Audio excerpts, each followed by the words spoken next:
प्रभु की बड़ी कृपा। एक राजा था, उसका मंत्री भगवान का भक्त था। कोई भी बात होती तो वह यही कहता कि भगवान की बड़ी कृपा हो गई। एक दिन राजा के बेटे की मृत्यु हो गई। मृत्यु का समाचार सुनते ही मंत्री बोल उठा, भगवान की बड़ी कृपा हो गई।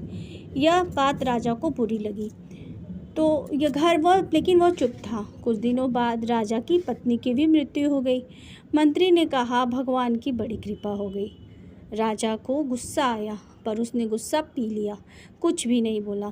एक दिन राजा के पास एक नई तलवार बनकर आई। राजा अपनी उंगली से तलवार की धार देखने लगा तो धार बहुत तेज होने के कारण झट से उनकी उंगली कट गई। मंत्री पास में ही खड़ा था। वह बोला, भगवान की बड़ी कृपा हो गई। अब राजा के भीतर वाला जमा गुस्सा बाहर निकाला और उसने तुरंत मंत्री को राजा से बाहर निकाल जाने के का आदेश दे दिया और कहा कि मेरे राज्य में अन्न जल ग्रहण मत करना। मंत्री बोला, भगवान की बड़ी कृपा हो गई। मंत्री अपने घर पर भी नहीं गया, साथ में कोई वस्तु भी नहीं लिया और राज्य के बाहर निकल गया। कुछ दिन बीत गए। एक बार राजा अपने साथियों के साथ शिकार खेलने के लिए जंगल गए।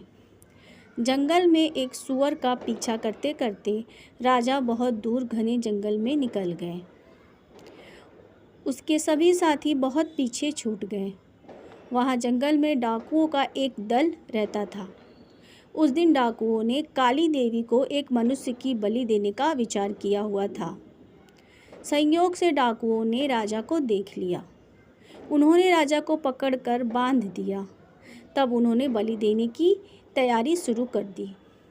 जब पूरी तैयारी हो गई तब डाकुओं ने पुरोहित ने राजा से पूछा, तुम्हारा बेटा जीवित है? राजा बोल दिया, नहीं, वो मर गया।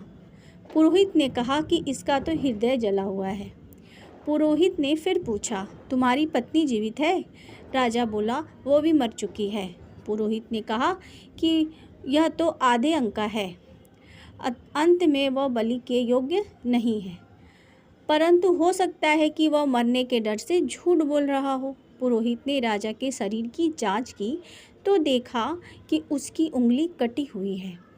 पुरोहित बोला, अरे यह तो अंग भंग है, लेकिन बलि के योग्य ये नहीं है, छोड़ दो इसको। डाकुओं ने राजा को छोड़ दिया।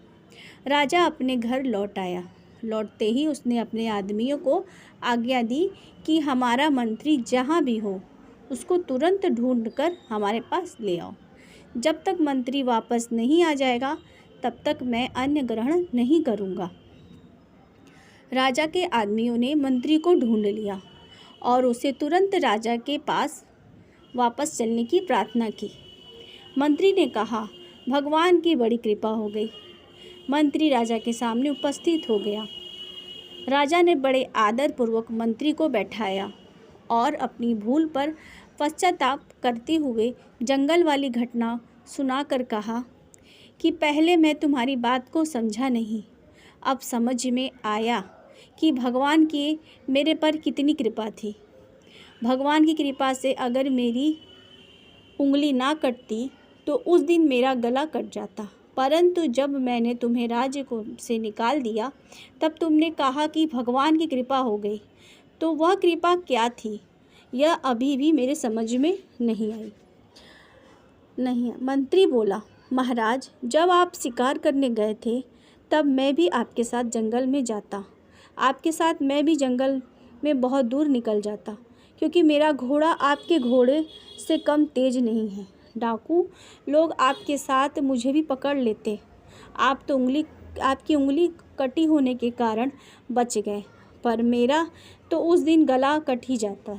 इसलिए भगवान की कृपा से मैं आपके साथ नहीं गया था, राज्य से बाहर था, अतः मरने से बच गया। अब मैं पुनः आपकी जगह वापस आ गया हूँ। यह भगवान की कृपा ही तो है।